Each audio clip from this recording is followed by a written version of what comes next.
الحمد لله وكفى وسلام على عباده الذين اصطفى أما بعد أعوذ بالله من الشيطان الرجيم بسم الله الرحمن الرحيم شهر رمضان الذي أنزل فيه القرآن سبحان ربك رب العزة عما يصفون وسلام على المرسلين والحمد لله رب العالمين اللهم صل على سيدنا محمد وعلى آل سيدنا محمد وبارك وسلم اللهم صل على سيدنا محمد وعلى آل سيدنا محمد وبارك وسلم اللهم صل على سيدنا محمد وعلى آل سيدنا محمد وبارك وسلم۔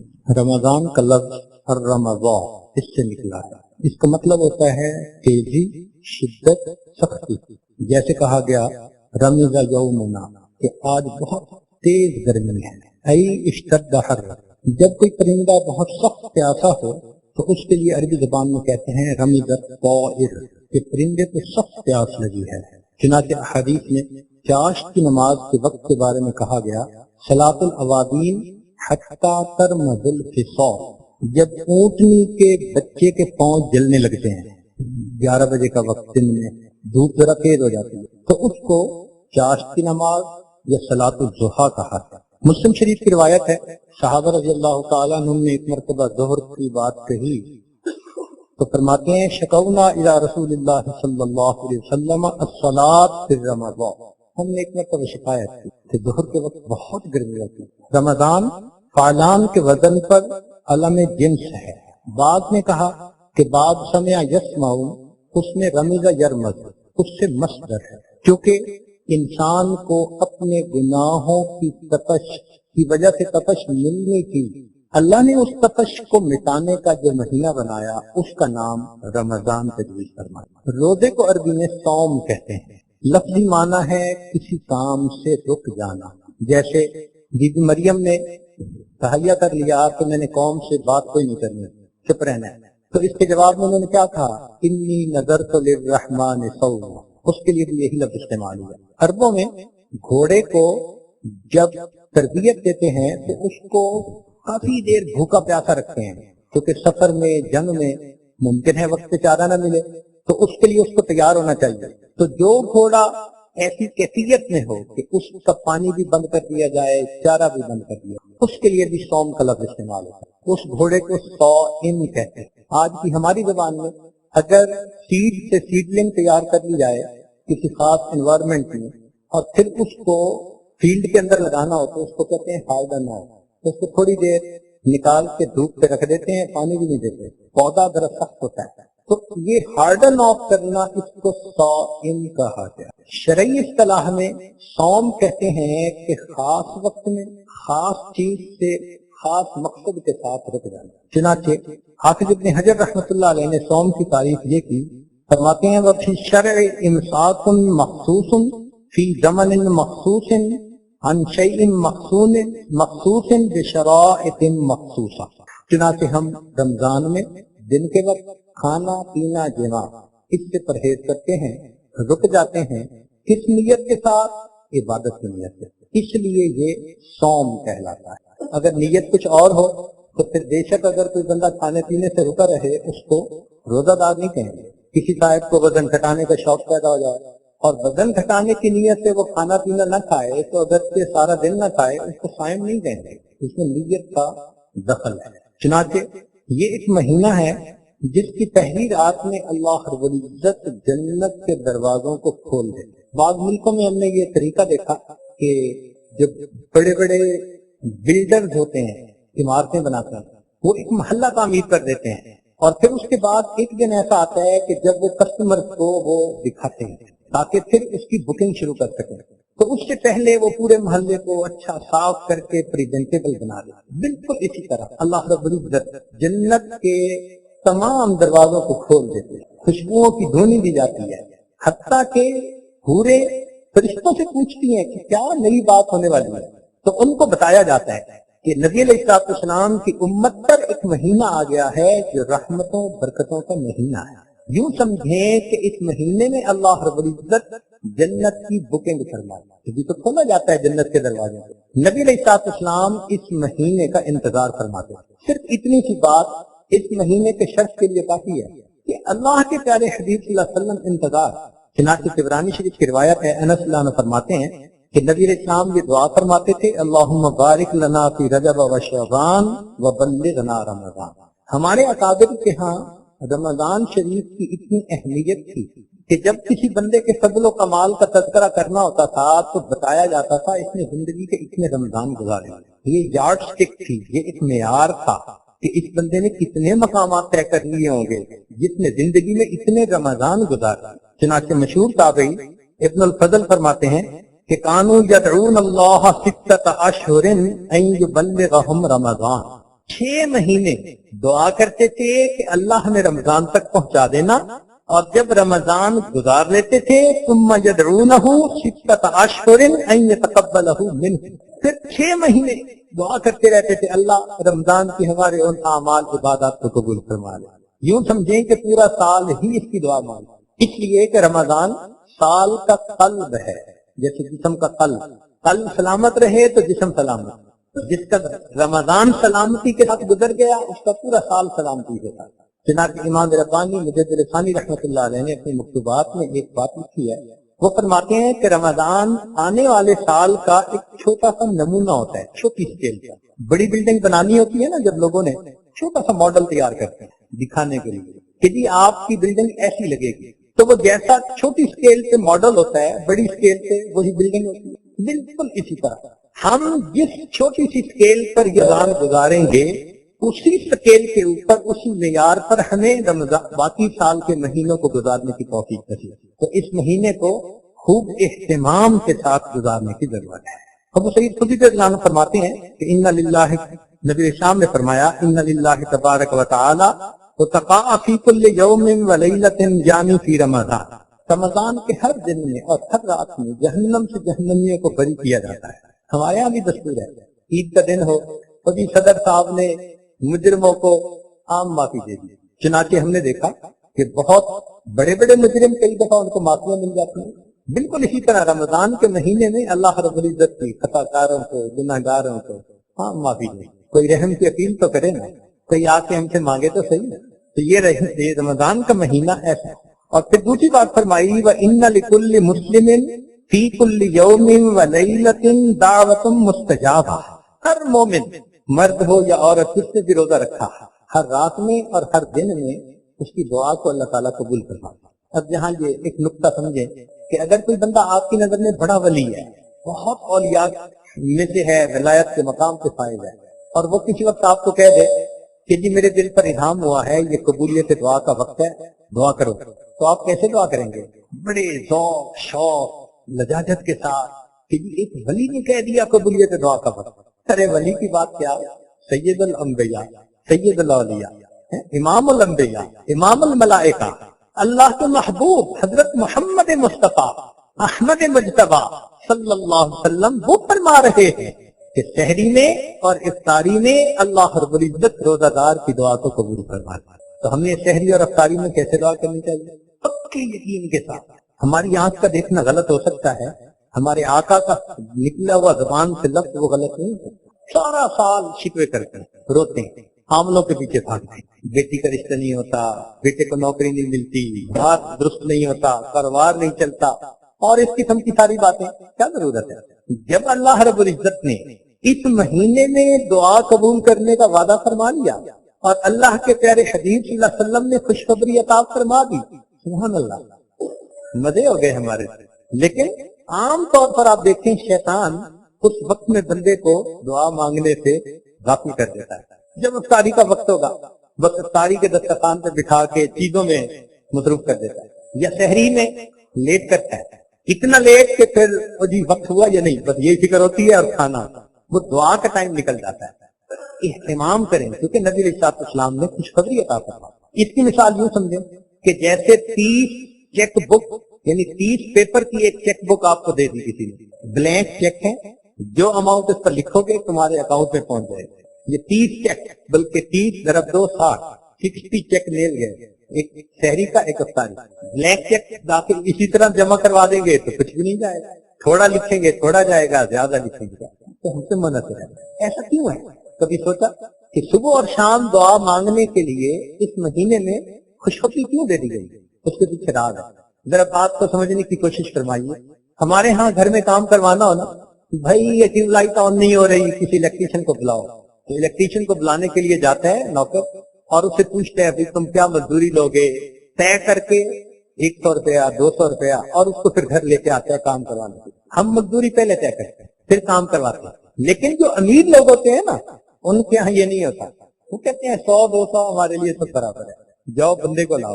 وہ کام کرواتے ہیں اور پھر کام کر کے اتنا دیتے ہیں کہ وہ بندہ خوش ہو جاتا ہے۔ یہ اللہ رب العزت کا معاملہ تھا۔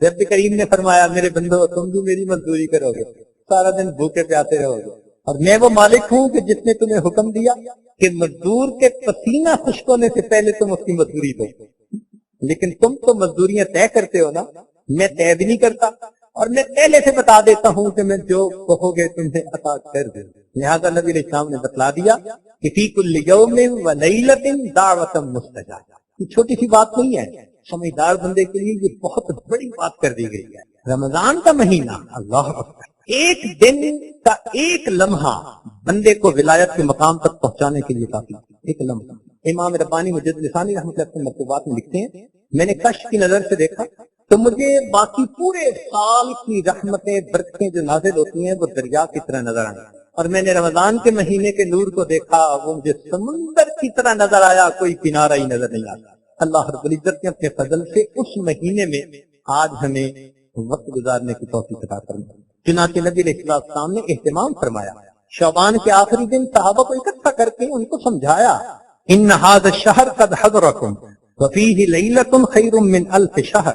یہ جو مہینہ آیا ہے اس میں ایک رات ہے جو 1000 مہینوں کی عبادتوں سے بہتر۔ فرمایا فقد حرم من حرمها فقد حرم الخیر کلہ ولا یحرم خیرہا الا محروم۔ جو اس مہینے کی برکات سے محروم ہوا ہر خیر سے محروم ہوا، اور اس سے محروم نہیں ہوتا مگر وہی جو محروم شقی یا بدبخت ہوا کرتا۔ اس لیے ہمیں چاہیے کہ ہم اہتمام کے ساتھ، چنانچہ حدیث پاک میں فرمایا کہ یہ ایک مہینہ ہے فینزل الرحمہ، اس میں رحمت کا نزول ہوتا ہے، ویحط الخطایا، اور گنہگاروں کی خطاؤں کو معاف کیا جاتا ہے، ویستجیب فیہ الدعاء، اور اس میں دعا کو قبول کیا جاتا ہے، وینظر اللہ تعالی الی تنافسکم فیہ، اور اللہ تعالیٰ اس میں تمہارے تنافس کو دیکھتے ہیں۔ تنافس کہتے ہیں آگے بڑھنے کی کوشش کرتا ہے، کون کتنا آگے بڑھنے کی کوشش کرتا ہے، کون کتنا اللہ کو راضی کرنے کے لیے زیادہ مجاہدہ، زیادہ محنت، زیادہ یکسوئی۔ اللہ تعالیٰ اس کو دیکھتے ہیں، تو بھئی روزے تو سب نے رکھے، مگر اللہ تعالیٰ یہ دیکھیں گے کہ اس روزے کو کما حقہ آداب کے ساتھ کس نے۔ تو ہم کوشش کریں کہ جو دن زندگی کے ہیں ان دنوں میں صحیح آداب کے ساتھ یہ وقت گزارنے کی کوشش کریں۔ چنانچہ نبی علیہ السلام نے ارشاد فرمایا الصوم نصف الصبر، روزہ آدھا صبر ہے، اور ایک حدیث پاک میں فرمایا کہ الصبر نصف الایمان، کہ صبر آدھا ایمان۔ تو گویا روزہ چوتھا حصہ ہوا ایمان کا۔ یہ بندے اور اس کے پروردگار کے درمیان ایک خفیہ معاہدہ ہے۔ اس لیے جنت کے 8 دروازے، جہنم کے 7 دروازے۔ دستور ہے دنیا کا کہ جدھر سے زیادہ لوگوں نے جانا ہوتا ہے نا ادھر بڑا دروازہ رکھتے ہیں، یا مکان کے جس طرف سے زیادہ لوگوں نے آنا ہو وہاں زیادہ دروازے رکھتے ہیں۔ تو جب یہ دستور ٹھہرا، اللہ رب العزت نے جہنم کے دروازے بنائے 7 اور جنت کے بنائے 8۔ اللہ تعالیٰ کیا چاہتے ہیں؟ میری مخلوق زیادہ کدھر جائے؟ ارادہ خیر کا ہے نا۔ اللہ تعالیٰ چاہتے ہیں کہ میرے بندے میری نعمتوں کو زیادہ پانے والے بنے۔ ایک مرتبہ ایک ملک میں ہم ایئرپورٹ پہ اترے تو اس میں ہم 8-10 بندے تھے جو بیرون ملک کے تھے، اور باقی سارے لوگ اسی ملک کے تھے، 300-350 بندے تھے۔ جیسے ہم پاسپورٹ کنٹرول پر پہنچے ہم نے دیکھا ایک دروازہ تھا، وہ بغیر پاسپورٹ دکھائے گزر رہے تھے، اس میں سے 5 منٹ کے اندر وہ 300 بندے گزر گئے اور ہم ابھی دروازوں پہ ہی کھڑے تھے۔ میں نے اپنے ساتھی کو کہا آج مجھے ایک بات سمجھ میں آ گئی۔ کہنے لگا کیا؟ میں نے کہا حدیث پاک میں آتا ہے کہ جنت کے 8 دروازے، ان میں سے ایک دروازے کا نام باب الریان، روزہ داروں کے لیے دروازہ۔ چنانچہ جس نے صحیح انداز سے روزے رکھے ہوں گے جیسے وہ جنت کے دروازے پر پہنچیں گے وہ دروازہ کھلا ہوگا بغیر چیک کیے چنانچہ روزہ رکھنے کے 3 درجات ہیں۔ ابن جوزی رحمۃ اللہ فرماتے ہیں کہ الصوم ثلاثۃ، روزے 3 طرح کے، صوم الروح، روح کا روزہ، وہو قصر العمل، اور یہ ہے اپنی امیدوں کو مختصر کرنا، وصوم العقل، عقل کا روزہ، وہو مخالفت الہوا، اور وہ ہے اپنی خواہشات کی مخالفت کرنا، وصوم الجوارح، اور اعضاء کا روزہ، وہو الامساک عن الطعام والشراب والجماع، کھانے پینے اور جماع سے رکنا، یہ اعضاء کا روزہ۔ تو 3 درجے ہوئے روزے کے، اعضاء اور جوارح کو کھانے پینے اور جماع سے روکیں، یہ 1 درجہ ہوا۔ ایک اس سے ذرا بلند درجہ ہوا، وہ ہوا عقل کا روزہ کے خواہشات جو انسان کے دماغ میں نفسانی، شیطانی، شہوانی خیالات آتے ہیں ان کو روکے، یہ عقل کا روزہ ہوا۔ اور ایک ہوا دل کا روزہ۔ دل کا روزہ کیا کہ دل میں ماں سوا کی محبت نہ ہو، ایک اللہ کی محبت۔ تو گویا روزہ دار 3 طرح کے، کھانے پینے جماع سے رکنے والا وہ بھی روزہ دار، مگر اس نے ذرا کم درجے کا روزہ رکھا۔ جس نے اپنے آپ کو نفسانی، شیطانی وساوس خیالات سے بچایا اور اللہ کی یاد دل میں رکھی، یہ اس سے بہتر روزے والا۔ اور جس نے سحری سے لے کے افطاری تک اپنے دل کی توجہ اللہ کے سوا کسی غیر کی طرف ہونے ہی نہیں دی، فرمایا کہ یہ ہے سب سے اعلیٰ روزہ رکھنے والا بندہ۔ چنانچہ فرماتے ہیں فمن امسک عن المفطرات فنہایت صومہ اذا حجم اللیل، جس بندے نے اعضاء جوارح کا روزہ رکھا جب رات آ گئی اس کا روزہ ختم۔ ومن امسک عن الاغیار، اور جس نے ماں سوا کی محبت سے روزہ رکھا، مخلوق کی نفسانی، شیطانی، شہوانی محبت ان سے روزہ رکھا۔ ومن امسک عن الاغیار فنہایت صومہ ان یشہد الحق، اس کے روزے کا افطار اس وقت ہے جب اس کو اپنے رب کا دیدار نصیب ہوگا۔ وفی قولہ علیہ السلام، پھر دلیل پیش کرتے ہیں، فرماتے ہیں کہ نبی علیہ السلام کا یہ فرمان ہے صوموا لرؤیتہ وافطروا لرؤیتہ۔ عام معنی تو یہی ہے کہ بھئی چاند دیکھو روزہ رکھو، رمضان شروع کر دو، اور چاند دیکھو تو پھر عید کا دن شروع۔ وہ فرماتے ہیں نہیں، اس کا معنی اور بھی ہے۔ فرماتے ہیں صوموا لرؤیتہ، یہاں لام تعلیلیہ بنے گا علت کے لیے کہ روزہ رکھو اللہ کے دیدار کے لیے۔ لرؤیتہ کا معنی کیا بنے گا؟ اللہ کے دیدار کے لیے۔ وَأَفْطِرُوا لِرُؤْيَتِهِ، اس میں جو لام ہوگا یہ با کے معنی میں ہوگا کہ تم پھر افطار کرو گے لِرُؤْيَتِهِ، اللہ کے دیدار کے ساتھ۔ چنانچہ اصل روزہ تو یہ ہوا نا۔ چنانچہ جو انسان بھوکا رہتا ہے، روزہ رکھتا ہے، اللہ رب العزت کا دیدار اسے نصیب ہے۔ تفسیر روح البیان میں یہ لکھا قال اللہ تعالیٰ فی مخاطبت عیسیٰ علیہ السلام تجو ترانی، عیسیٰ علیہ السلام کو اللہ تعالیٰ نے فرمایا آپ اگر بھوکا رہیں گے تو آپ میرا دیدار حاصل کر سکتے۔ اس لیے نبی علیہ السلام نے ارشاد فرمایا للصائم فرحتان، روزہ دار کے لیے 2 خوشیاں ہوتی ہیں، فرحت عند الافطار، ایک خوشی تو وہ کہ جب افطاری کا وقت ہوتا ہے، وفرحت عند لقاء الرحمن، اور ایک خوشی وہ ہوگی جب رحمان سے ملاقات ہوگی۔ چنانچہ روح البیان میں ایک حدیث پاک کو نقل کیا گیا کہ نبی علیہ السلام نے ارشاد فرمایا من حافظ علی ثلاث فهو ولی اللہ حقا، جس نے 3 چیزوں کی محافظت کی پکا اللہ کا ولی، ومن ضیعهن فهو عدو اللہ حقا، اور جس نے ان 3 چیزوں کو ضائع کیا وہ اللہ کا پکا دشمن۔ فرماتے ہیں الصلاۃ، ایک نماز، دوسرا والصوم، اور تیسرا وغسل الجنابہ، غسل جنابہ، ان 3 چیزوں کے بارے میں۔ اور اسی تفسیر روح البیان میں ہی ہے وفی بعض الخبر ان الجنان یشتقن الی 4 نفر، فرماتے ہیں کہ جنتیں 4 بندوں کی مشتاق ہوتی ہیں، ان کی ملاقات کا انتظار کرتی ہیں۔ کون سے 4 بندے؟ صائم رمضان، رمضان کا روزہ رکھنے والا، وتالی القرآن، قرآن کی تلاوت کرنے والا، وحافظ اللسان، اپنی زبان کی حفاظت کرنے والا، ومطعم الجیران، اور اپنے پڑوسی کو کھانا کھلانے والا۔ ابن جوزی رحمۃ اللہ علیہ عجیب بات فرماتے ہیں کہ جس نے رمضان کا روزہ صحیح آداب کے ساتھ رکھا، من صام رمضان فی انصات وسکون وکف سمعہ وبصرہ ولسانہ ویدہ وجوارحہ عن الحرام والکذب والغیبۃ والاذی، جس نے روزہ اس طرح سے رکھا کہ اس نے اپنے اعضاء سے کوئی بھی گناہ نہ کیا، فرماتے ہیں کہ قیامت کا دن ہوگا اقترب من اللہ تعالی یوم القیامت، وہ قیامت کے دن اللہ تعالیٰ کے اتنا قریب ہوگا حتی تمس رکبتہ رکبت ابراہیم علیہ السلام، حتیٰ کہ اس کے یہ گھٹنے ابراہیم علیہ السلام کے گھٹنوں کے ساتھ آ کر ملیں گے، اتنا قریب ہو جائے گا۔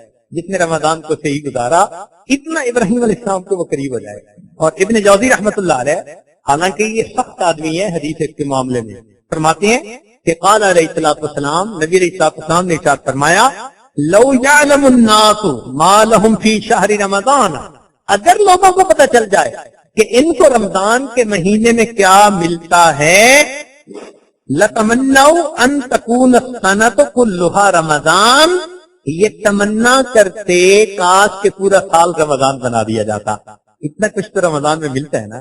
چنانچہ وہ شعر لکھتے ہیں یجازت قائمون اذ استقاموا بدار الخلد والحور الملاحی، کہ جزا دی جائے گی، صلہ دیا جائے گا روزے داروں کو اگر وہ استقامت کے ساتھ روزہ رکھیں جنت میں گھر کا، اور حور الملاحی یہ ملیح سے ہے، جیسے نبی علیہ السلام نے فرمایا کہ میرا بھائی یوسف صدیق تھے وَأَنَا ملیح، ہم کہتے ہیں جس کو نمکین چہرہ۔ نمکین چہرہ کا مطلب ہوتا ہے کہ بندہ دیکھے تو نظر ہٹانے کو جی نہ کرے، بار بار دیکھتے۔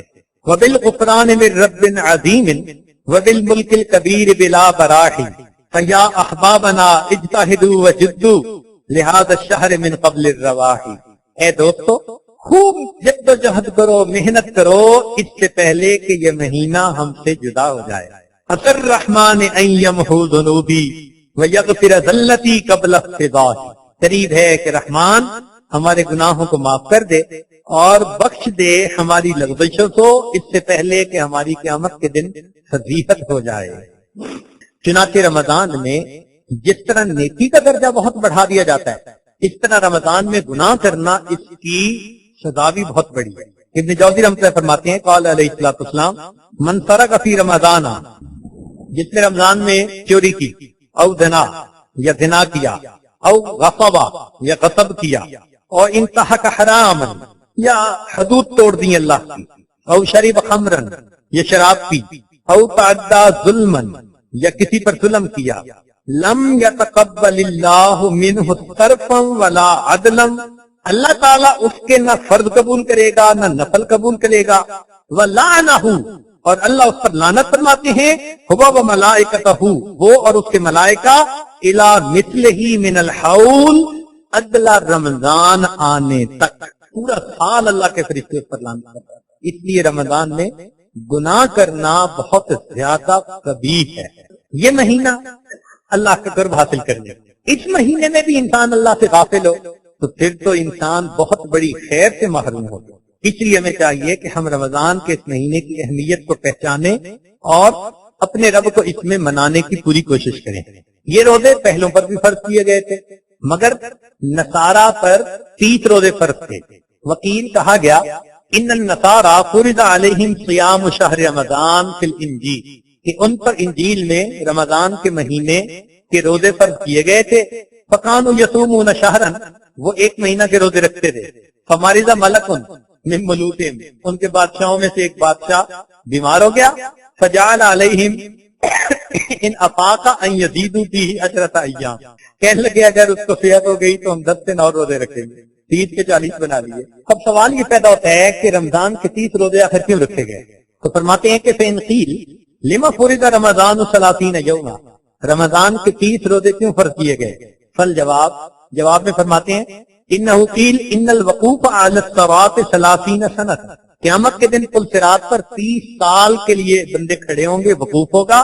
فاذا صمت 30 یوما اعانک اللہ فی الموقف بالعافیۃ والسلام، تو 30 دنوں کے بدلے اللہ 30 سال کا وہ جو وقوف پل صراط پر ہوگا اس کو آسانی کے ساتھ گزار دیں۔ فرماتے ہیں مثل هذا الشهر كمثل رسول ارسله سلطان الى قوم، اس مہینے کی مثال ایسی ہے جیسے ایک بادشاہ اپنا نمائندہ کسی قوم کی طرف بھیجے، اگر وہ قوم اس نمائندے کا اکرام کرے، اس کی بات مانے، تو نمائندہ جب آ کر رپورٹ دیتا ہے تو بادشاہ کو وہ قوم اچھی لگتی ہے، خوشی ہوتی ہے۔ اور اگر وہ غلط رپورٹ دے کہ جی ان لوگوں نے میری بے اکرامی کی، توجہ ہی نہیں کی، بات ہی نہیں سنی، تو بادشاہ کو پھر غصہ آتا ہے اس کے اوپر۔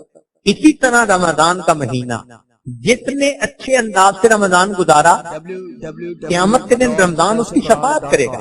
کیا مطلب کہ جب رمضان اپنی رپورٹ پیش کرے گا تو اس کی رپورٹ کو سن کر اللہ رب العزت اس بندے سے محبت فرمائے گا، اور جو کہے گا کہ اس کو تو فرق ہی کوئی نہیں پڑا تھا، اس کا تو معمول وہی تھا جو پہلے تھا، پرواہ ہی نہیں تھی اس کو، تو پھر اللہ رب العزت کو اس سے ناراضگی ہوگی۔ چنانچہ یہ مہینہ علوم و معارف کے حصول کا بھی ذریعہ بنتا ہے، اس لیے کہ بندے کا پیٹ کافی وقت خالی رہتا ہے۔ یہ جو بھوک ہے نا، اس کے فوائد بھی بہت ہیں۔ تصوف و سلوک میں تو جتنی منازل ہیں ان کے طے ہونے میں اس بھوک کو بنیادی درجہ حاصل ہے، اسی لیے قلت طعام مستقل ایک پوائنٹ ہے۔ بلکہ یحییٰ بن معاذ رحمۃ اللہ علیہ فرمایا کرتے تھے کہ لو کان الجوع یباع فی السوق، اگر بھوک بازار کے اندر بک رہی ہوتی، لکان المرید محقوقا اذا دخل السوق ان لا یشتری شیئا غیرہ، تو مرید طالب کو چاہیے تھا کہ اگر وہ بازار میں داخل ہوتا تو بھوک کے سوا کوئی چیز نہ خریدتا۔ اتنے اس کے فوائد ہیں۔ ایک بزرگ بھوک کے فوائد گنوا رہے تھے، کسی نے کہا حضرت یہ بھوک بھی کوئی فائدے کی چیز ہے؟ فرمان لگے ہاں، اگر فرعون کو بھوک آتی تو وہ کبھی انا ربکم الاعلی کا دعویٰ اپنی زبان سے نہ نکالتا۔ اس نے خدائی کا دعویٰ اسی لیے کیا کہ اس کو بھوک کا پتہ نہیں، پیٹ بھرا ہوا تھا۔ اس لیے تاتار خانیہ میں حاشیے پر لکھا ہے کہ جو بہت پیٹ کو بھر کے رکھتا ہے نا بندہ، اس پر کسی کی نصیحت کا اثر نہیں ہوتا، اس پر کسی کی نصیحت کا اثر نہیں ہوتا، اور اگر وہ کسی کو نصیحت کر دے تو اس کی نصیحت کا دوسرے پہ اثر نہیں ہوتا۔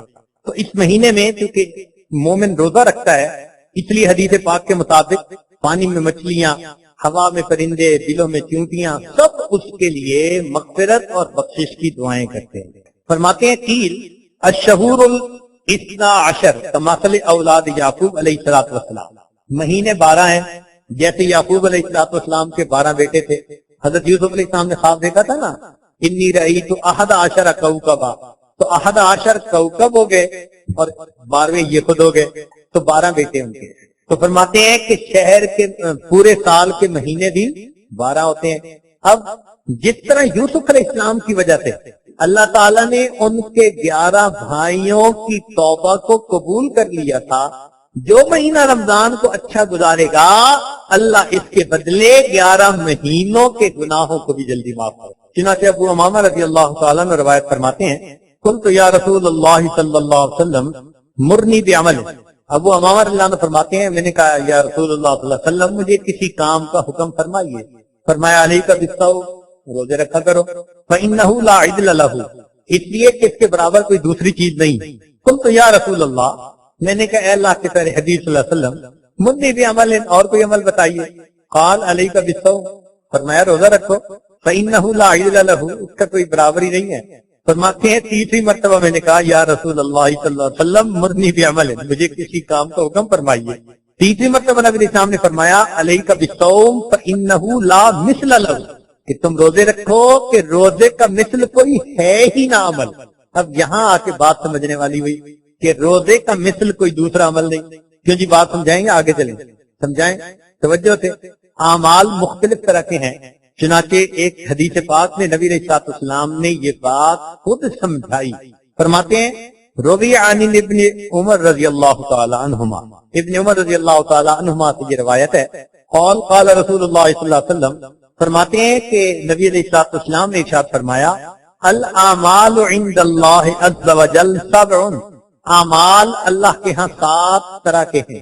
اعمال کتنی قسم کے ہوئے؟ اجر کے اعتبار سے، جو ان کا بدلہ ملتا ہے نا اعمال کا اللہ کے ہاں بندے کو، تو اجر اور ریوارڈ اس کے اعتبار سے اگر تقسیم کی جائے تو اعمال کتنے بنے؟ 7 طرح کے اعمال ہیں۔ فرماتے ہیں عملان موجبان، 2 عمل ایسے ہیں کہ وہ واجب کر دیتے ہیں، لازم و ملزوم۔ ہم کہتے ہیں نا جی کہ یہ چیز تو لازم و ملزوم ہے، ایک کے ساتھ دوسری جڑی ہوئی ہوتی ہے۔ تو فرمایا کہ 2 عمل ایسے ہیں عملان موجبان، 2 عمل ایک دوسرے کے اوپر لازم و ملزوم والے، وہ کون سے ہو گئے؟ فرماتے ہیں فَأَمَّا الْمُوجِبَانِ فَمَنْ لَقِيَ اللَّهُ يَعْبُدُهُ مُخْلِصًا لَا يُشْرِكُ بِهِ شَيْئًا وَجَبَتْ لَهُ الْجَنَّةُ، ایک عمل کہ جو اللہ سے اس حال میں ملا کہ اللہ کے سوا کسی کی عبادت نہیں کرتا تھا، یعنی شرک سے بچتا تھا، اس بندے پر جنت واجب ہو گئی. تو یہ لازم ملزوم چیز ہو گئی. اور دوسرا، جو بندہ اس حال میں اللہ سے ملا کے شرک کرتا تھا، وجبت لہ النار، اس آدمی پر جہنم واجب ہو گئی. تو توحید اور شرک یہ عملان، دو عمل ایسے ہیں کہ موجبان ہیں.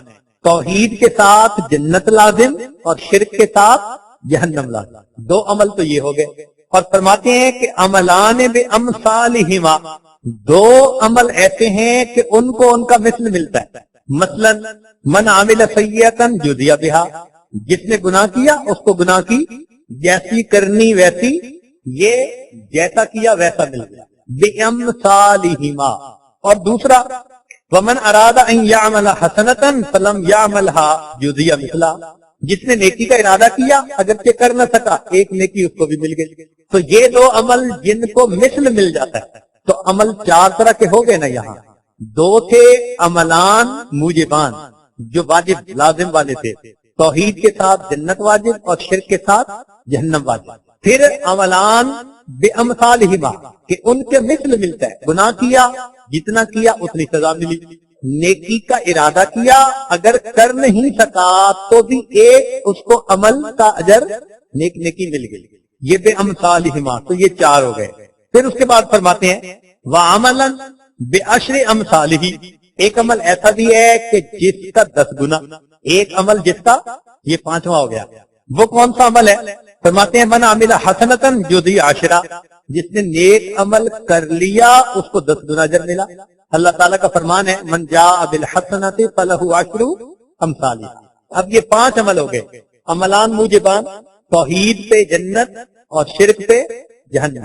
گناہ کا اتنا ہی بدلہ اور نیکی کی نیت پہ ایک ثواب. تو یہ 4 ہو گئے. 5واں عمل جس کا 10 گنا ملتا ہے کہ اگر نیکی کا کام کرو تو اللہ تعالیٰ اس کا 10 گنا اجر عطا فرماتے ہیں. پھر اس کے بعد 6واں عمل آ گیا. فرماتے ہیں وعمل ب700، ایک عمل ایسا ہے کہ اس کا اجر 700 گنا. واہ، یہ کیا چیز ہے؟ فرمایا ومن انفق مالہ فی سبیل اللہ ضاعفت لہ نفقتہ الدرہم ب700، جو اللہ کے راستے میں خرچ کرتا ہے، صدقہ کرتا ہے، تو ایک درہم کے بدلے 700 درہم کا ثواب.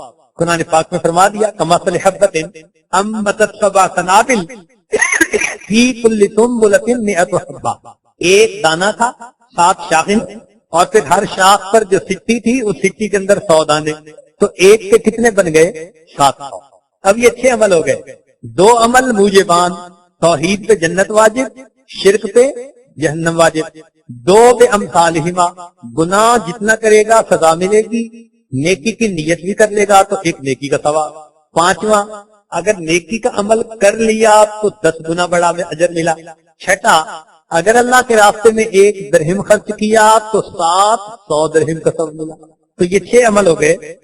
نبی علیہ السلام فرماتے ہیں کہ 7واں عمل وعمل ایسا عمل ہے لا یعلم ثواب عاملہ الا اللہ، کہ اس عمل کے کرنے والے کے ثواب کو اللہ کے سوا کوئی نہیں جانتا. چنانچہ یہ کون سا عمل ہے؟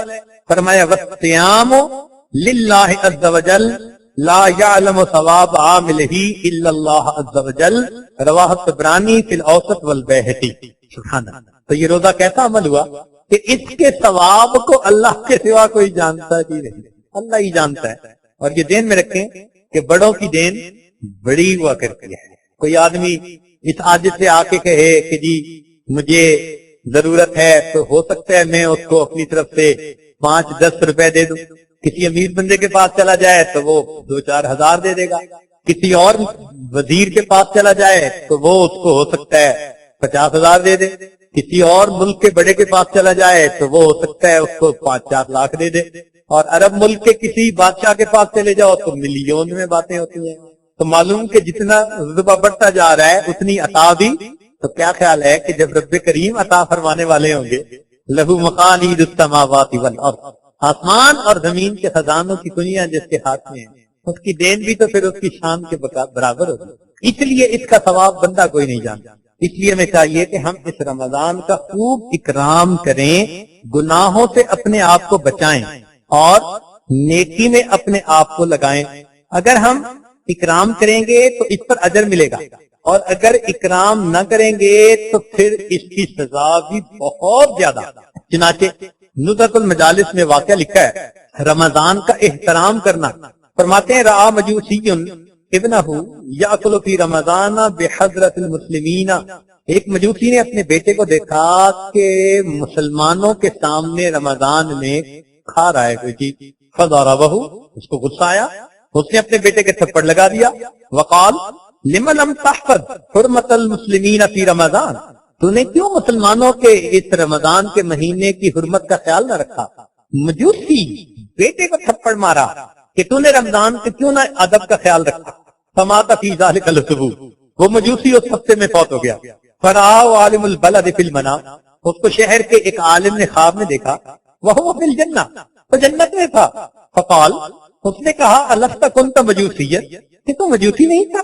قال بلا، اس نے کہا ولکن لما حضرت وفاتی، لیکن جب میری موت کا وقت آیا، ادرکنی اللہ بالاسلام لاحترامی شہر رمضان، اللہ نے موت کے وقت رمضان کا احترام کرنے کی وجہ سے مجھے کلمے پہ موت عطا فرما۔ تو احترام پر دیکھو کیا نعمتیں ملتی ہیں، اور اگر رمضان کا احترام نہ کیا اور اس کو غفلت میں گزارا، اللہ اکبر کبیرہ، اللہ اکبر، دل ڈرتا ہے۔ حدیث پاک میں ہے نبی علیہ السلام منبر پر چڑھنے لگے، فرمایا باؤدا، برباد ہو جائے، ہلاک ہو جائے۔ صحابہ نے پوچھا اللہ کے نبی صلی اللہ علیہ وسلم، ہم نے پہلے تو کبھی ایسا نہیں دیکھا۔ فرمایا جبریل میرے پاس آئے اور انہوں نے کہا برباد ہو جائے وہ شخص جس نے رمضان کا مہینہ پایا اور اس نے اپنی مغفرت نہ کروائی، اور میں نے اس پر آمین کہہ دی، کیونکہ آپ نے ہر قدم پر اوپر قدم رکھتے ہوئے فرمایا تھا آمین آمین آمین۔ اور دوسرا فرمایا برباد ہو جائے وہ شخص جس نے ماں باپ کو اپنی زندگی میں پایا اور اس نے اپنی بخشش نہ کروائی۔ میں نے کہا آمین۔ اللہ، تو بھائی اب ہمیں تو نہیں پتا کہ مغفرت ہوئی یا نہیں، اس لیے یہ جو 10 دن ہے نا، یہ اعتکاف میں آ کر بیٹھے۔ اعتکاف عقوف سے نکلا ہے۔ عقوف کا مطلب ہوتا ہے جم جانا، چوکھٹ پکڑ کے بیٹھ جانا۔ بس ہم اللہ تعالیٰ کے در کی چوکھٹ پکڑ کے بیٹھے کہ مولا بخشش کروانے کے لیے آئے ہیں، اپنے گناہوں کو دھلوانے کے لیے آئے ہیں، سخت دلوں کو نرم کروانے کے لیے آئے ہیں، تیری چوکھٹ پکڑ کر بیٹھے۔ ایک بھکاری ایک بڑے سخی کے دروازے پہ حاضر، اس امید کے ساتھ کہ دروازہ کھلے گا میرا کام بن جائے۔ اس لیے یہ جو رمضان، یہ جو آخری 10 دن ہے نا، یہ بڑے اہم ہیں۔ حدیث پاک میں آتے ہیں من اخلص اللہ 40 یوما، جس نے 40 دن اخلاص کے ساتھ عبادت کے ساتھ گزارے، اللہ تعالیٰ اسے ایسا نور دیتا ہے کہ اس کے قلب سے حکمت کے چشمے پھوٹتے ہیں۔ یہیں سے ہمارے اکابر نے چلہ نکالا۔ جو چلہ لگاتے ہیں نا، وہ کوئی اپنی طرف سے نئی نکالی ہوئی چیز نہیں ہے، احادیث سے اس کا ثبوت ملتا ہے۔ یہ جو حدیث مبارکہ پڑھی، اس میں نبی علیہ السلام نے یہ فرمایا من اخلص اللہ 40 یوما، جس نے 40 دن گزارے۔ چنانچہ علماء نے لکھا کہ رمضان میں 40 دن پورے ہو جاتے ہیں۔ اب آپ سوچیں گے رمضان میں 40 دن کیسے، یہ تو 30 دن کا۔ انہوں نے فرمایا دیکھو بھائی، 20 دن رمضان اور 10 دن جو اعتکاف ہے نا، وہ دن الگ اور رات الگ، تو دن الگ اور رات الگ، تو 20 یہ ہو گئے۔ بھائی اوور ٹائم بھی تو لگتا ہے نا بندے کا۔ فیکٹریوں میں ہم نے دیکھا اپنی ڈیوٹی 8 گھنٹے پوری کر دینا اور کام ابھی شفٹوں میں باقی ہو تو پھر دگنی پے پہ اس بندے کو روک لیتے ہیں، دگنی تنخواہ دیتے ہیں۔ 1 گھنٹہ کام کر کے 2 گھنٹے کا اجر پاتا ہے۔ سبحان اللہ۔ یہ اعتکاف والوں کی راتیں بھی اسی طرح، ماشاءاللہ۔ تو 20 یہ اور 20 وہ، تو 40 ہو گئے۔ چنانچہ اگر رمضان کے یہ ایام اچھے انداز سے گزارے، اللہ وہ نور عطا فرمائے گا کہ انسان کے قلب سے حکمت کے چشمے پھوٹیں گے۔ اب اس میں ہمیں ایک چیز سیکھنی ہے، سادہ لفظوں میں بات سمجھائیں تاکہ ہر بندے کو سمجھ میں آ جائے کہ ہم نے ان 10 دنوں میں اللہ تعالیٰ سے ایسا تعلق جوڑنا ہے جیسا بچے کا ماں کے ساتھ۔ اللہ تعالیٰ سے کیسا تعلق جوڑنا ہے؟ جیسا بچے کا ماں کے ساتھ پتہ ہے کیسا تعلق ہوتا ہے؟ اس کا سب کچھ اس کی ماں ہوتی ہے۔ خوشی ہو تو رجوع ماں کی طرف، غم ہو تو رجوع، کچھ کوئی دینا چاہے تو ماں کی طرف پہلے دیکھتا ہے اشارہ ہے یا نہیں۔ ماں منع کر دے تو ہٹ جاتا ہے، ماں اشارہ کر دے تو لے لیتا ہے، اور ماں سے جدا نہیں ہو سکتا۔ چند منٹ ماں آنکھوں سے غائب ہو تو روتا ہے، کہیں بھی ہو ماں کو اٹھانا پڑتا ہے، ایسا ہی ہے نا۔ تو ماں سے جدا ہو کے بے قرار، خوشی ہو یا غمی، رجوع ماں کی طرف۔ اور لطف اور مزے کی بات یہ کہ ماں مصروف ہے اور چاہتی ہے کہ بچہ کھیلے اور بچہ اس کے ساتھ چمٹا ہوا ہے اور کام نہیں کرنے دے رہا، تو ماں دو تھپڑ بھی لگائے تو تھپڑ کھا کے بھی چمٹتا ماں کے ساتھ ہے۔ اللہ تعالیٰ بھی یہی چاہتا ہے، میرے بندو تمہارا تعلق میرے ساتھ ایسا ہی ہو۔ اللہ اکبر، تمہیں خوشی ملے رجوع میری طرف، تمہیں غم ملے رجوع میری طرف، تم مجھ سے جدا ہو کے ایسے بے قرار جیسے بچہ ماں سے جدا ہو کے بے قرار، اور اگر کوئی امتحان میں بھی میں تمہیں ڈال دوں تو جیسے بچہ تھپڑ کھا کے ماں سے لپٹتا ہے، میرے بندو تم اور مجھ سے لپٹو۔ کاش ہمارا ایسا تعلق ہمارے پروردگار کے ساتھ ہو جائے۔ اللہ اکبر کبیرہ۔ یہ ہمیں کیسے حاصل ہوگا؟ جب ہم ان 10 دنوں کو یکسوئی کے ساتھ تلاوت، عبادت، جو اعمال یہاں ہوں گے اجتماعی انفرادی، ان میں جڑے اور اپنے دل کو ماں سوا سے فارغ کر بالخصوص باہر کی دنیا سے رابطہ منقطع کر دیں۔ آج کے دور میں ایک مصیبت آ گئی ہے جو دیکھنے میں چھوٹی سی ہے لیکن اس کا فتنہ بڑا موٹا ہے۔ بلکہ میں اپنے دوستوں کو کہتا ہوں کہ انسانوں کی تاریخ میں شیطان کو کبھی اتنا فساد مچانے والا اسلحہ نہیں ملا تھا جتنا اب ملا ہے، اور اس کا نام ہے سیل فون۔ چھوٹا سا بڑی مصیبت ہے۔ مسجد میں اعتکاف میں بھی یہ آپ کو چین سے نہیں بیٹھنے دے گا شیطان، اس کی وجہ سے فون آئیں گے، آپ فون کریں گے، میسجز ہوں گے، اور اعتکاف میں اور ابھی رابطہ ٹوٹ نہیں رہا، تو جب رابطہ نہیں ٹوٹے گا تو ادھر رابطہ جڑے گا کیسے بھائی؟ تبتل کیسے حاصل ہوگا؟ اس لیے اس سیل فون کو ضرورت کے لیے استعمال کریں، جائز، ضرورت سے زیادہ اگر استعمال کریں گے تو نقصان دے، یہ بہت نقصان کی چیز ہے، مجبوراً رکھنی پڑتی ہے۔ گھر میں چھری رکھتے ہیں مگر احتیاط ہوتی ہے ہمیشہ، استعمال بھی کرتے ہیں تو احتیاط کے ساتھ، پکڑاتے بھی ہیں تو احتیاط کے ساتھ۔ یہ سیل فون اس قسم کی چیز ہے، بہت نقصان دہ چیز ہے، تو اس سے اس دوران اپنے آپ کو بچائیں۔ یہ نہ ہو کہ مسجد میں بیٹھے ہیں اور نماز کے اندر اللہ حرم میں نماز پڑھ رہے تھے، ساتھ ایک طرف دوست کھڑا تھا نوجوان، دوسری رکعت میں بیل ہوئی، اس سے جیب سے فون نکالا اور کان سے لگا کے کہتا ہے صلی، پھر جیب میں ڈال دیا۔ ماشاءاللہ طواف کر رہے ہیں، ایک آدمی کو دیکھا وہ طواف کے اندر کارگزاری سنا رہا ہے، اب حجر اسود سے گزر رہے ہیں، اب مقام ابراہیم پہ پہنچ گئے، اب اتنے لوگ ہیں، مرد زیادہ ہیں، عورتیں کم ہیں، پسینہ آ رہا ہے، ہوا بند ہے، طواف کر رہا ہے، اب طواف کے اندر کارگزاری، اللہ، حتیٰ کہ ملتزم سے لوگ لپٹ کے رو رہے ہیں اور ان کے ساتھ ایک بندہ کھڑا سیل فون پہ، اب میں ملتزم سے آیا ہوں، اب یہاں ہوں، اور وہ کارگزاری۔ یا اللہ، ایسی جگہوں پر بھی شیطان اس آلے کے ذریعے بندے کو رب سے حاصل کرتا ہے۔ اس کو تو بیت اللہ کے دروازے کے اوپر کسی اور حالت میں پیش ہونا چاہیے تھا، اس لیے اس کا استعمال ان 10 دنوں میں بہت ضروری جہاں ہو کہ گزارا نہ ہو سکے، نقصان کا اندیشہ ہو وہاں کریں، ورنہ اس کا استعمال اپنے آپ پر خود ہی آپ منع کریں۔ ویسے تو دل یہ چاہتا ہے، غصہ اتنا ہے اس کے اوپر، شراب کو کیوں حرام قرار دیا گیا؟ وَإِثْمُهُمَا أَكْبَرُ، ٹی وی کو کیوں حرام کہا ہمارے مفتی حضرات نے؟ اِثْمُهُمَا أَكْبَرُ، مجھے تو یہ سیل فون بھی اسی قبیلے کی چیز نظر آتا ہے، آگے کچھ نہیں کہہ سکتا۔ تو ان 10 دنوں میں اس کے فتنے سے بچیں۔ ایک اور بھی فتنہ ہے، آپس میں مل کے نا ایک دوسرے کے ساتھ حال آواز، ذرا وقت ملا ایک دوسرے کے ساتھ باتیں نہیں کرنی۔ خیر کی بات کرنا، دعوت وہ الگ چیز ہوتی ہے، یہ احوال خیر کارگزاری ایک دوسرے سے 10 دن میں کوشش یہ کریں اپنے آپ کو اپنے اللہ کے ساتھ مشغول رکھیں، اس کی کوشش کریں، پھر دیکھیں یہ 10 دن کتنے برکت کے باعث بنیں گے۔ اس 10 دن کی اتنی برکتیں ہیں رمضان کی، سبحان اللہ۔ حضرت علی رضی اللہ عنہ فرمایا کرتے تھے، اگر اللہ رب العزت نے امت محمدیہ کو عذاب دینا ہوتا تو اس امت کو سورہ اخلاص اور رمضان کی نعمت عطا نہ فرماتا۔ اللہ، تو بھائی اس وقت کو ہم غنیمت سمجھ کے، ایسا نہ ہو کہ ہم غفلت میں وقت گزار بیٹھیں، وقت تو گزر جائے۔ اور یہ رمضان کا مہینہ تو مجھے ایسے لگتا ہے جیسے ہاتھ میں مچھلی پکڑی ہو نا کسی نے اور ہاتھ سے وہ نکل جائے۔ لڑکپن میں ایک دفعہ یہ واقعہ پیش آیا تھا، ہم ایک جگہ گئے تھے تو کچھ لوگ فشنگ کر رہے تھے، انہوں نے ایک بڑی ساری مچھلی پکڑی، جب دیکھا کہ ایک گیسٹ مہمان بھی آیا ہوا ہے تو انہوں نے، میرے بڑے بھائی تھے، ان کو دکھائی، بھائی نے مجھے پکڑا دی۔ اب عمر تو چھوٹی تھی، کوئی 7ویں 8ویں کلاس کا بچہ تھا، وہ زندہ مچھلی تھی، ابھی تازہ پکڑی گئی تھی اور دریا کے کنارے ہی کھڑے تھے، انہوں نے میرے ہاتھ میں پکڑائی، جیسے میں نے ہاتھ میں لی وہ جو ہلی اور سیدھا پانی میں ہاتھ سے ہی نکل گئی۔ وہ مجھے تو ہر دفعہ رمضان ایسے ہی نظر آتا ہے، ہر دفعہ انتظار میں ہوتے ہیں رمضان آئے گا، یہ کریں گے یہ کریں گے، اور پتہ چلتا ہے کہ آج 20 دن گزر گئے، اب 10 دن رہ گئے۔ اب یہ 10 دن گزرنے کا بھی پتہ نہیں چل رہا، یہ ایسی چیز ہے، نکل جاتا ہے ہاتھوں۔ اس لیے اس وقت کے ایک ایک منٹ کی قدر کریں، دن ہو یا رات ہو برابر ہے، بلکہ آخری عشرے کی راتیں اور زیادہ اہمیت کی حامل ہیں۔ اور اگر غفلت میں وقت گزر گیا تو پھر تو اللہ اکبر، بہت کم نصیبی کی بات۔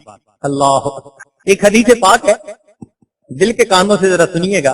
روی عن النبی صلی اللہ علیہ وسلم انہ قال بمنا، نبی علیہ السلام سے روایت ہے اور آپ منا میں تھے جب آپ نے یہ بات فرمائی، نبی علیہ السلام نے یہ بات بتلائی۔ کیا بات بتلائی؟ اذا کان یوم القیامت بینما انا واقف عند المیزان، قیامت کا دن ہوگا اور میں میزان کے پاس کھڑا ہوں گا، فیؤتی بشاب من امتی، میری امت کے ایک نوجوان کو لایا جائے گا، والملائکۃ یضربونہ وجہا ودبرا، اور ملائکہ اس کے منہ پہ تھپڑ مار رہے ہوں گے اور اس کے پیٹھ پہ چابک لگا رہے ہوں گے۔ اللہ کے حبیب صلی اللہ علیہ وسلم فرما رہے ہیں میری امت کا نوجوان اس طرح پیش کیا جائے گا، ملائکہ اس کو تھپڑ مارتے ہوں گے، چابک لگا رہے ہوں گے، والملائکۃ یضربونہ وجہا ودبرا فیتعلق بی، اور وہ نوجوان آ کر میرے ساتھ چمٹ جائے گا۔ اللہ اکبر۔ وہ نوجوان آئے گا، فرشتے اسے مار رہے ہوں گے، اور جب وہ میرے پاس پہنچے گا فیتعلق بی، وہ نوجوان میرے ساتھ آ کر چمٹ جائے گا، وہ یقول، اور یہ کہے گا یا محمد المستغاث المستغاث بک، اے محمد صلی اللہ علیہ وسلم میری مدد کیجیے، میری مدد کیجیے۔ فاقول، میں یہ کہوں گا یا ملائکۃ ربی ما ذنبہ، اے میرے رب کے ملائکہ اس کا کیا گناہ ہے؟ یا ملائکۃ ربی ما ذنبہ، اے میرے رب کے ملائکہ اس کا کیا گناہ ہے؟ فیقولون، تو وہ یوں کہیں گے ادرک شہر رمضان فعصى اللہ فیہ، اس نے رمضان کا مہینہ پایا اور اس نے اس میں گناہ کیا، ولم یتب، اور توبہ بھی نہ کی، فاخذہ اللہ فجأۃ، اللہ نے اچانک اس کو موت دے دی۔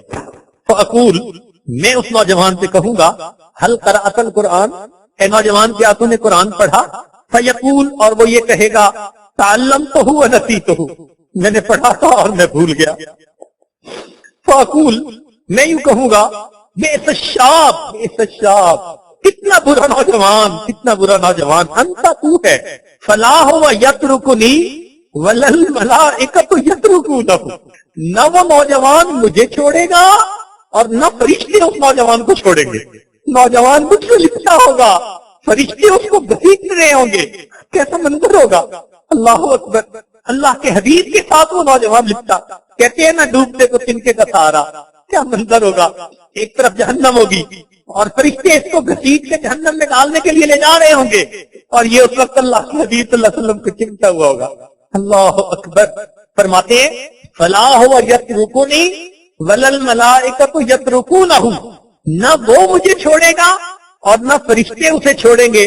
ثم اشفع له من اللہ تعالی فاقول، پھر میں اس کی شفاعت کروں گا اللہ کے سامنے اور یوں کہوں گا الہی شاب من امتی، اللہ کے نبی ہے نا، دل تو ماں کا دل دکھتا ہے بچے کو اس حال میں دیکھ کے، یہ تو رحمت للعالمین ہے، یہ تو رؤوف الرحیم ہے، یہ تو اللہ کے محبوب ہے، یہ تو شافع روز جزا ہے۔ فرماتے ہیں میں اس کو دیکھ کر اس کی شفاعت کروں گا، فاقول، اور یوں کہوں گا الہی شاب من امتی، اللہ میری امت کا ایک نوجوان ہے۔ فیقول اللہ تعالی، اللہ فرمائیں گے ان لہ خصما قویا یا احمد، اے احمد اس کا فریق مخالف بڑا سخت ہے، بڑا قوی ہے، اس کا جو فریق مخالف ہے۔ فاقول، میں پوچھوں گا ومن خصمہ یا رب حتی ارضیہ، کون اس کا فریق مخالف ہے، میں اس کو راضی کر دیتا ہوں۔ فیقول اللہ تعالی، اللہ تعالیٰ فرمائیں گے خصمہ شہر رمضان، اس کا فریق مخالف رمضان کا مہینہ ہے۔ فاقول، میں یہ کہوں گا انا بریء ممن خصمہ شہر رمضان، میں بری ہوں اس بندے سے جس کا فریق مخالف شہر رمضان ہے۔ ومن یشفع لمن لم یعرف حرمت رمضان، میں کیسے شفاعت کروں جس کو رمضان کی حرمت کا پتہ ہی نہیں۔ فیقول اللہ تعالی، اللہ تعالیٰ فرمائیں گے انا بریء ممن انت بریء منہ، میرے محبوب آپ اس سے بری میں بھی اس سے بری. اتنا کہنے کے بعد فَيَنْطَلِقُ بِهِ إِلَى النَّارِ، اس کو گھسیٹ کر جہنم کے اندر داخل کر دیا جائے گا. اللہ اکبر کبیر. اللہ رب العزت ہمیں رمضان مبارک کے اس مہینے کی صحیح معنوں میں قدر کرنے کی توفیق عطا فرمائے. چنانچہ علماء نے لکھا ہے کہ حضرت موسیٰ علیہ السلام نے اللہ تعالیٰ سے یہ سوال کیا تھا کوثر پر کہ اے اللہ، جو تجلی آپ میرے اوپر فرماتے ہیں کیا دنیا میں کسی اور پر بھی یہ تجلی ہوگی؟ تو اللہ رب العزت نے فرمایا ہاں، میں اپنے محبوب کی امت کے روزے داروں پر افطار کے وقت تجلی ان کے دلوں پر فرمایا گیا. یہاں پہاڑ پہ تجلی تھی، میں افطار کے وقت ان کے دلوں پہ تجلی فرمایا گیا. اللہ، یہ رمضان کا مہینہ. اور ویسے بھی دستور ہے بھائی کہ جب کسی بڑے سے ملاقات کرنی ہو انتظار میں بیٹھنا ہوتا ہے. منسٹر سے ملاقات، کسی چیئرمین سے ملاقات، گھنٹوں انتظار میں. یہ جو اعتکاف ہے نا، اللہ نے آپ کو انتظار گاہ میں بلا لیا. آ جاؤ میرے بندو، 10 دن میرا انتظار کر لو. تم جو دل میں تمنائیں رکھتے ہو میں پروردگار تمہاری تمناؤں کو پورا کر دوں. ماں اپنے بچے کو جب اچھا لباس پہنانا ہوتا ہے نا تو نہلاتی ہے، غسل دیتی ہے، جسم کی میل اتار دیتی ہے. اللہ تعالیٰ نے بھی رمضان کا مہینہ ایسا ہی بنایا کہ اس میں روزوں کے ذریعے اللہ تعالیٰ دلوں کی میل اتار دیتے ہیں، پھر اسے اپنے قرب کی پوشاک عطا فرماتا. بس ہم اس میں اللہ سے اللہ ہی کو مانگے. میرے اللہ ہمیں اپنے بندوں میں شامل فرما لے. دن رات ماہ و سال سے آگے نہیں گئے، دن رات ماہ و سال سے آگے نہیں گئے، ہم بھی تیرے خیال سے آگے نہیں گئے. دن رات ماہ و سال سے آگے نہیں گئے، ہم بھی تیرے خیال سے آگے نہیں گئے.